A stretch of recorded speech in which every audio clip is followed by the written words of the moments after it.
Habib Bahar senantiasa diberikan oleh Allah Subhanahu wa taala keberkahan dari setiap langkah dakwahnya. Shallu 'alan nabi. Belakang jauh sama duduk belakang.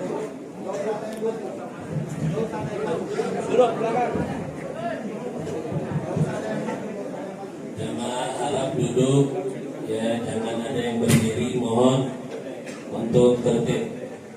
Assalamualaikum warahmatullahi wabarakatuh.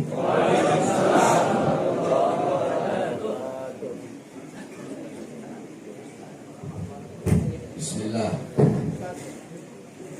Wassalatu wassalamu ala Rasulillah Muhammad ibn Abdullah wa ala alihi washabbihi wa ba'd. Salaman wa tahiyatan wa takriman wa tashrifan li abuya والدنا وحبيبنا الإمامنا الحبيب محمد رزيق بن حسين بن شهاب حفظه الله في كل حياته ولجميع الحبايب والعلماء الحاضرين. Saya cinta yang saya muliakan, guru saya, orang tua saya, teladan saya, pedoman saya, imam saya, Al-Habib Muhammad Rizieq bin Husain bin Syihab, mudah-mudahan Allah Subhanahu wa taala panjangkan umur beliau. Amin. Allah permudah segala urus akhirat beliau. Amin. Allah perkuat langkah kaki beliau. Amin. Sehingga selalu bisa memimpin kita dan Allah Subhanahu wa taala. Amin. Saya cinta yang saya muliakan para alim ulama, para habaib, para kiai beserta seluruh hadirin sekalian yang dimuliakan oleh Allah Subhanahu wa taala. Alhamdulillah, segala puji dan syukur kehadirat Allah Subhanahu wa taala. Dialah Allah Subhanahu wa taala yang maha besar. Yang besar selain Allah kecil. Dialah Allah Subhanahu wa taala yang maha perkasa, yang maha kuat, yang maha lemah, yang maha kuat, yang maha perkasa, yang kuat dan yang perkasa selain Allah lemah. Yang besar selain Allah kecil. Dialah Allah yang maha kaya. Yang kaya selain Allah miskin. Dialah Allah yang maha melihat. Yang melihat selain Allah buta terhadap warna-warna yang tersembunyi, buta terhadap warna-warna yang tidak tampak. Dialah Allah yang maha mendengar. Yang mendengar selain Allah tuli terhadap suara-suara yang jauh, terhadap suara-suara yang tersembunyi, tuli terhadap suara-suara yang jauh, dan suara-suara yang dekat akan menulikannya. Dialah Allah Subhanahu wa taala yang maha berilmu. Yang berilmu selain Allah adalah pencari ilmu. Dialah Allah yang maha tahu. Yang tahu selain Allah adalah pencari pengetahuan.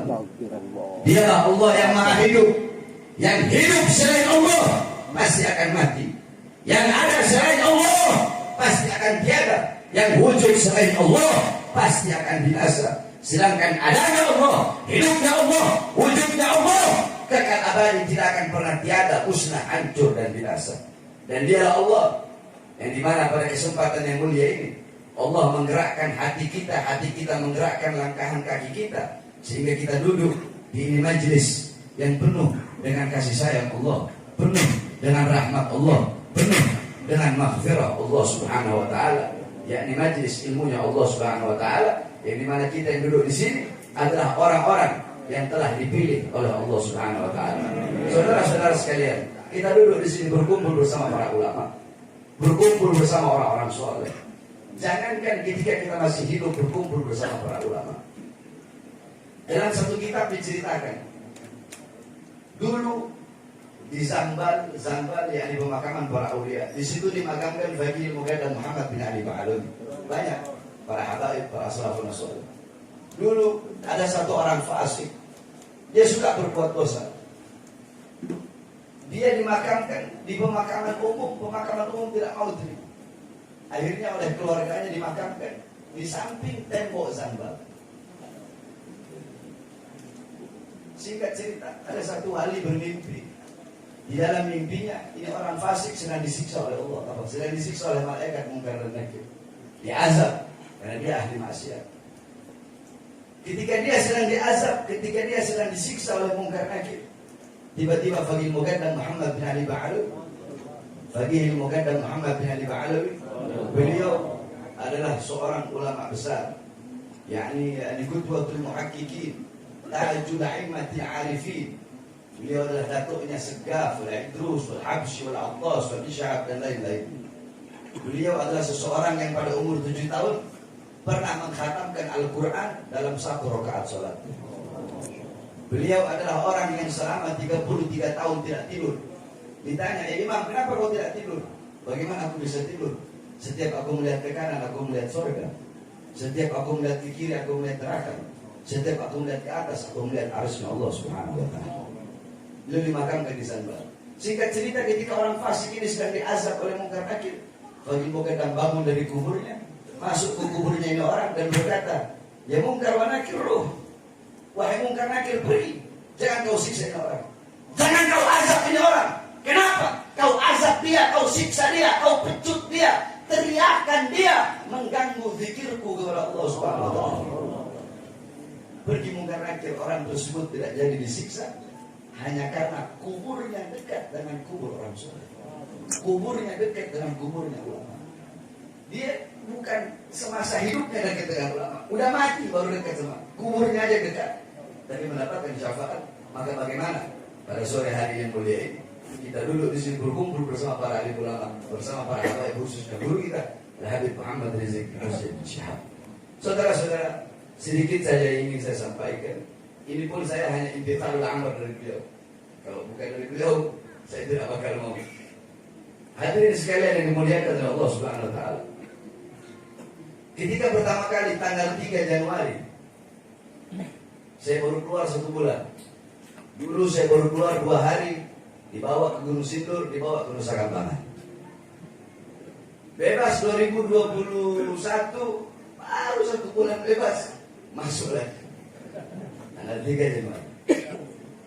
Ketika saya masuk, saya tidak tahu kasusnya kasus apa. Akhirnya ketika pengacara bilang, kasusnya kasus KM50. Apa saya bilang? Alhamdulillah. Loh, alhamdulillah. Ya alhamdulillah.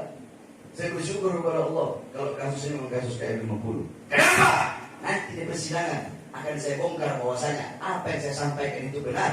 Saya bukan berbohong. Akan saya sampaikan, akan saya buktikan bahwasanya apa yang saya sampaikan tentang KM50 dan tentang beliau Habib Rizik di penjara karena maulid itu benar adanya dan bukan bohong atau berita hoax. Alhamdulillah, dengan izin Allah Subhanahu wa ta'ala, dengan kekuasaan Allah Subhanahu wa ta'ala, Allah bongkar semuanya, saudara-saudara. Mulai dari saksi-saksi. Pertama, saksi-saksi yang dihadirkan adalah para kiai-kiai. Kiai-kiai dihadirkan, yang dimana di situ mereka merasa tidak merasa kami sebagai ulama merasa tersinggung dengan pernyataan Habib Bahar bahwasanya Habib Rizik dipenjara karena maulid.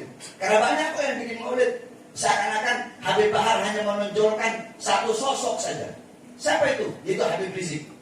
Jadi seakan-akan Habib Bahar mengkultuskan cucu Nabi Muhammad, itu Habib Rizik Hussein Syihab. Karena yang Habib Bahar bahas dalam ceramah hanya Habib Rizik, Habib Rizik, Habib Rizik saja. Dan itu pernyataan seorang doktor, pernyataan seorang profesor, seorang doktor profesor, tapi otaknya dangkal kalau berpikir seperti itu, saudara-saudara. Kenapa dangkal? Ceramah saya membahas Habib Rizik, kata dia, mengkultuskan. Ceramah saya membahas Habib Rizik, katanya saya hanya mengkultuskan satu ulama saja. Padahal yang membedakan tidak ada Arab. Dia bawa Arab, tidak ada Arab, tidak ada ini, semua sama di mata Allah. Dia bawa ayat inna akramakum minallahi atqakum. Kalimatul haq uridu bihal batil. Akhirnya di situ ketika itu si kiai ini tidak hadir. Padahal saya berharap dia hadir. Akhirnya hadir kiai lain, saya bertanya, wahai kiai, saya mau tanya sama kau. Dalam Al-Quran Allah Subhanahu wa ta'ala berfirman, inna awwala baitin wudi'a lin-nas, inna awwala baitin wudi'a lin-nas bi Bakkatil Mubarakah. Sesungguhnya masjid rumah ibadah pertama yang Allah letakkan bagi manusia yaitu adanya di Makkah yang penuh dengan keberkahan. Adanya di Mekah yang penuh dengan keberkahan. Apakah ketika Allah mengatakan Mekah penuh dengan keberkahan berarti Allah mengkuduskan Mekah? Apakah berarti tempat-tempat ibadah yang lain tidak mulia? Tidak bisa dijawab. Saya ingin bertanya lagi. Dalam hadis Rasulullah SAW bersabda, "Shalatun fi masjid hadza afdal."